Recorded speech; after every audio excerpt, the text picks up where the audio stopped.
Então vamos fazer hoje a aula sobre as razões métricas no triângulo retângulo.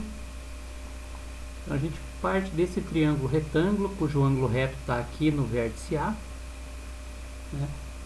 Seguindo aí a nomenclatura padrão, o lado oposto ao vértice A recebe o nome de A minúsculo, Azinho. Mesma coisa para o vértice B. Lá oposto ao vértice B, eu tenho o lado Bzinho. E a mesma coisa aqui para o vértice e lado C.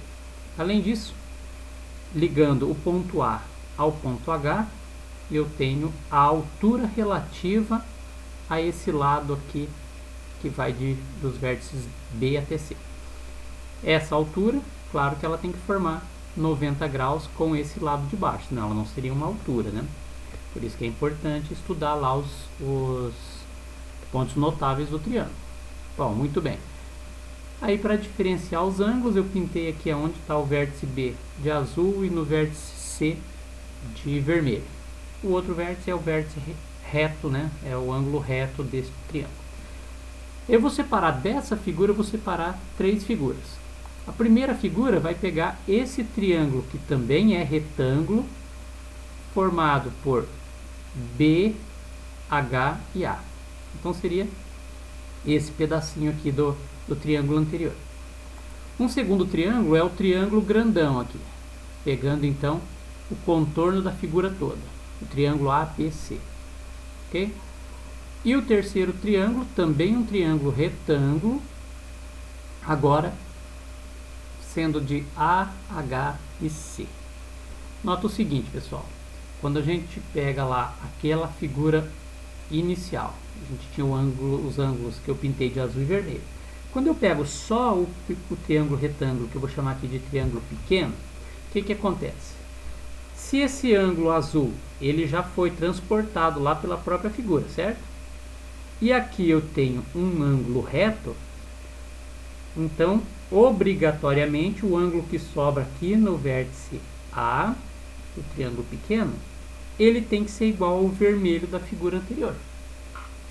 Né? É só você lembrar que a soma dos ângulos internos de um triângulo tem que fechar 180 graus. Como eu já tenho o azul e já tenho de 90, o que sobra tem que ser igual ao que tinha aqui. Porque aqui eu também tinha um azul, o de 90, então tinha que sobrar o vermelho. Ok? Nesse do meio não tem nada para falar dos ângulos, porque eu simplesmente transportei o contorno original da figura para cá. Então eu continuo tendo um triângulo retângulo que o vértice, o ângulo reto está lá no vértice A. E aqui no último triângulo, novamente, olha, eu transportei essa parte da direita da figura original, certo? Então ela já tinha o ângulo vermelho aqui. Como essa figura também é um triângulo retângulo, obrigatoriamente esse ângulo no vértice A aqui, ele tem que ser igual ao azul da figura original. Isso que é o importante para a gente conseguir montar as nossas semelhanças. Por quê? Já que eu tenho aqui triângulos que têm os três ângulos de mesma medida, esses triângulos todos aqui são semelhantes. E aí eu posso trabalhar as razões métricas com base nessa semelhança. Então vamos começar comparando. Aliás, vamos primeiro enunciar a primeira das relações métricas, que é a mais famosa de todas. Né? Talvez junto com a fórmula de Bhaskara aí seja um dos teoremas mais lembrados, né? Mesmo que as pessoas se esqueçam do enunciado, mas o teorema de Pitágoras é muito conhecido, né? As pessoas lembram do nome Pitágoras pro resto da vida. O que o teorema de Pitágoras diz? Que o quadrado da hipotenusa é igual à soma dos quadrados dos catetos. Ou seja, hipotenusa ao quadrado é igual a cateto 1 ao quadrado mais cateto 2 ao quadrado. Então vamos pegar essa figura do meio, que é o nosso triângulo original, né? E vamos aplicar. A hipotenusa é sempre o lado que não toca no ângulo reto. Isso sempre, né? Então, a hipotenusa sempre vai ser o maior lado do triângulo retângulo. Então, eu vou pegar aqui o A ao quadrado igual a B ao quadrado somado com C ao quadrado. Então, teorema de Pitágoras. Tudo bem? Agora vamos começar com as nossas semelhanças aqui. Vou pegar esse triângulo do meio, o ABC, que veio lá da figura original, e vou comparar ele com o triângulo retângulo HBA, tá? Para deixar as letras na mesma ordem em que aparecem nas duas figuras. Para fazer a nossa semelhança, eu vou sempre escrever a parte do numerador das frações vindo do triângulo grande, que vai ser esse triângulo então do meio, e embaixo vindo do triângulo menor. Tudo bem? Então a primeira relação que a gente pode pegar, posso pegar aqui, ó, a medida C do triângulo grande, veja que ela fica entre o ângulo reto e o ângulo azul. E vou lá no meu triângulo pequeno e verificar quem que fica entre o reto e o azul. O caso é o M. Então montei a minha primeira proporção. C do triângulo grande sobre M do triângulo pequeno. Lembra daquele lance de observar os ângulos para definir quem que vai estar entre eles nos casos de semelhança. E aí você não se perde. Vamos para o próximo? Vou pegar aqui, ó, do triângulo grande, a hipotenusa, o A. O A é a hipotenusa. O A está entre os ângulos azul e vermelho. Agora eu vou lá no triângulo pequeno pegar a hipotenusa. A hipotenusa é quem está entre o ângulo vermelho e o ângulo azul. Nesse caso vale C.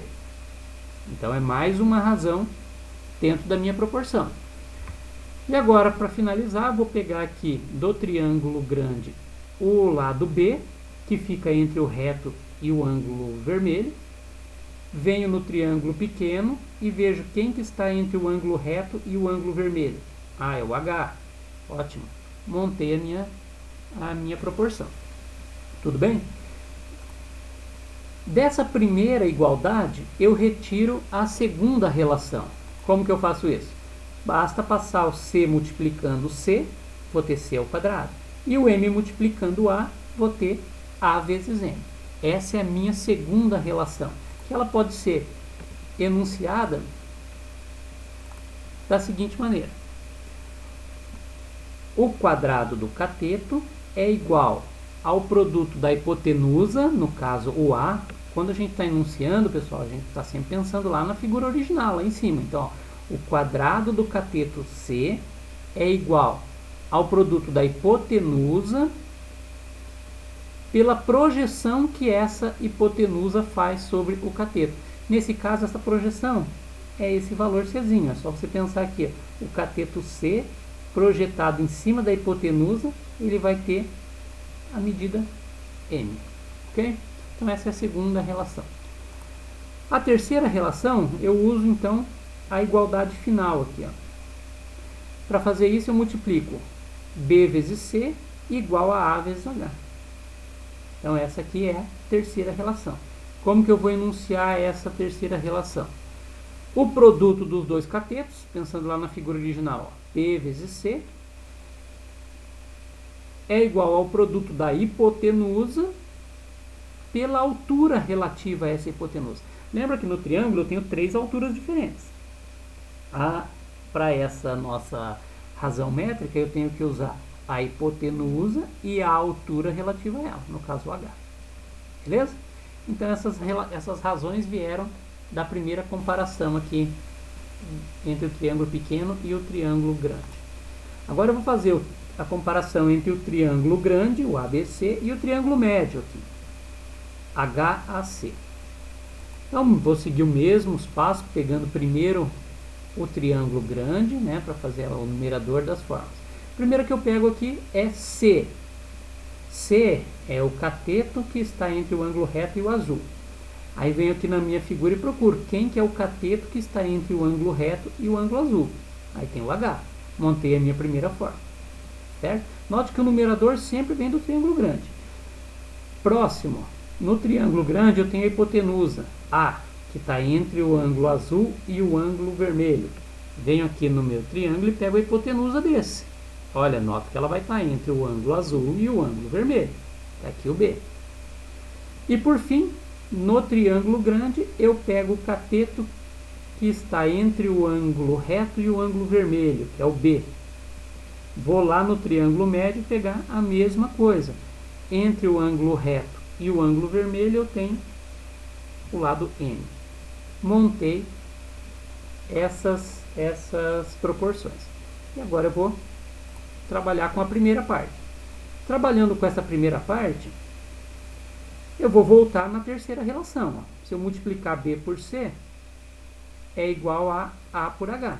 Voltei na terceira relação. Ok? Perfeito.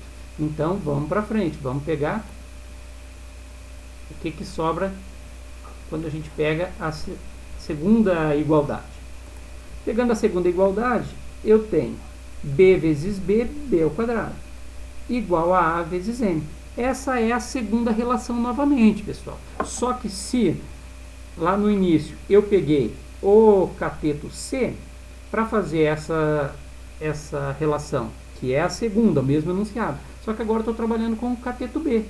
Ao quadrado de B é igual ao produto da hipotenusa pela projeção do cateto B em cima da hipotenusa. A projeção do cateto B em cima da hipotenusa é o nosso M. Tudo bem? Bom, o que falta a gente comparar agora? Falta comparar os dois triângulos menores, o pequeno e o médio. Então vamos fazer essa comparação. Daqui eu poderia tirar, claro, duas igualdades ali, ou aliás, três, né? Três frações, mas o que me interessa é apenas essa. Ó. Vou pegar aqui do meu triângulo pequeno o cateto M, que está entre o azul e o ângulo reto. Venho no triângulo médio e pego o cateto que está entre o azul e o ângulo reto. Então faço essa divisão, M por H. Depois, lá no triângulo pequeno, então note que nessa montagem eu já não tenho mais o triângulo grande envolvido, tá? Eu estou fazendo o pequeno sobre o médio. Então eu venho aqui no pequeno, pego o ângulo, aliás, pego a medida do cateto que está entre o ângulo vermelho e o ângulo reto, no caso é o H, e faço a mesma coisa no triângulo médio. Entre o ângulo reto e o vermelho eu tenho N. Multiplicando H por H, eu tenho H ao quadrado igual a M vezes N. E aí é possível enunciar a quarta relação. O que significa? O quadrado do H, quem que é o H? O H é a altura relativa à hipotenusa. O quadrado disso é igual ao produto das projeções dos catetos sobre a hipotenusa. Quem são as projeções dos catetos? N no triângulo médio, né? E N no triângulo pequeno. Lembrando que o triângulo médio e o triângulo pequeno, eles vieram da decomposição dessa figura. Então o N estaria nesta parte e o N nessa. E essas são as quatro razões métricas que a gente precisava revisar. Beleza?